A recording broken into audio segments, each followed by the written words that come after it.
मछुआरों ने जाल फेंका लेकिन वो कहीं फंस गया। वो जांच करने के लिए पानी में गया और पूरी तरह से दंग रह गया। वहाँ उसने एक जपलरी देखी। उस भले आदमी ने उसका शिकार नहीं किया, इसके बजाय उसने तार को खंजर से काट दिया और उसे आजाद कर दिया। पर किसने सोचा था कि जपलरी उस रात फिर से प्रकट हो जाएगी। उसने अपनी पूंछ हिलाई और लड़के को जगाया जो गहरी नींद सो रहा था। अपने सामने जलपरी को देखकर उसने आश्चर्य से पूछा कि वो उसके पास क्यों आई है।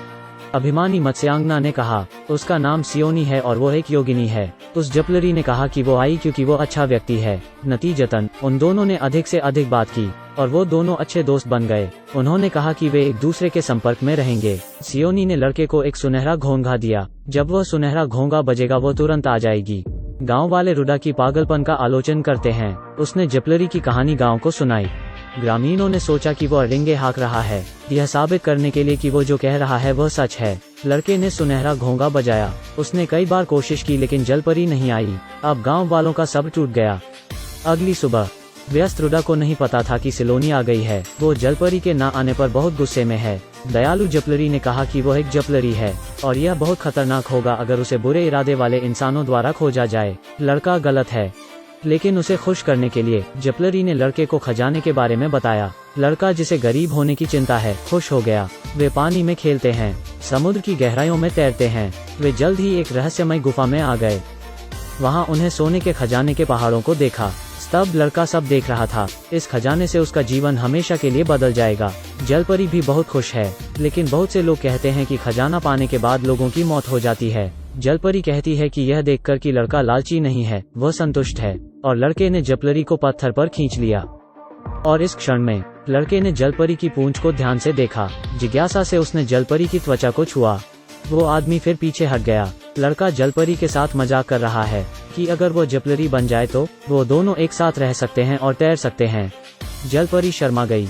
लड़का केवल सोने के सिक्कों को देखता है। जलपरी ने सांस लेने में कठिनाई का नाटक किया। वो यह परखना चाहती है कि लड़के को खजाना अधिक महत्वपूर्ण है या जलपरी। उसने देखा कि जलपरी की जान को खतरा है। अच्छे लड़के ने सोने का सिक्का नीचे फेंक दिया और जलपरी को तुरंत उठा लिया और उसे पानी में ले गया। फिर वो जपलरी उठकर लड़के के साथ खेलने लगती है।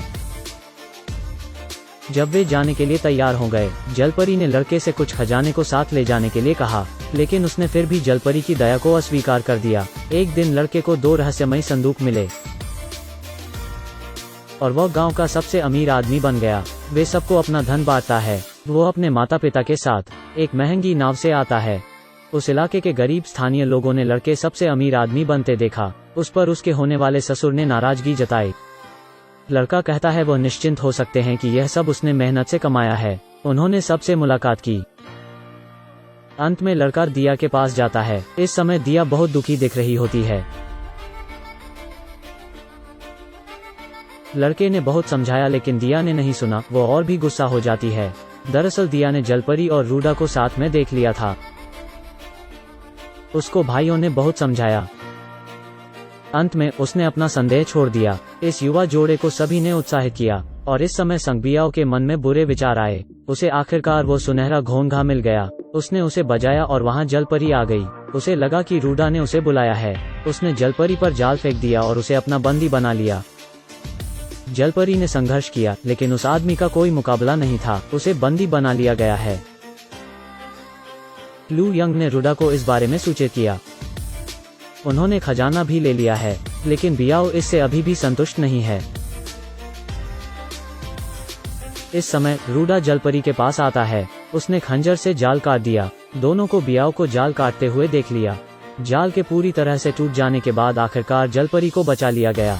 बियाओ भी सतर्क हो जाता है और पानी में गोता लगा देता है। वे पानी में पागलों की तरह लड़ते हैं। दोनों एक दूसरे से भयंकर लड़ रहे होते हैं। अब दोनों फिर से तट पर वापस आ जाते हैं। मरते हुए लड़के को देखकर जपलरी लड़के पर पानी फेंकती है। वो लड़का मरने का नाटक कर रहा होता है। लड़का इस सब के लिए अपने आप को दोषी मानता है। वो कहता है कि उसने जपलरी की जान को खतरे में डाला। दयालु जलपरी नाराज नहीं है। बात बस इतनी सी है कि लोग बहुत लालची होते हैं। दोनों ने एक दूसरे को अलविदा कहा। रूडा स्थानीय क्षेत्र को पर्यटक स्थल के रूप में विकसित करता है। लोगों को लाभ पहुंचाने के लिए वहां उसने बहुत सारे काम किए। रूडा को यह सब करता देख जलपरी बहुत खुश है।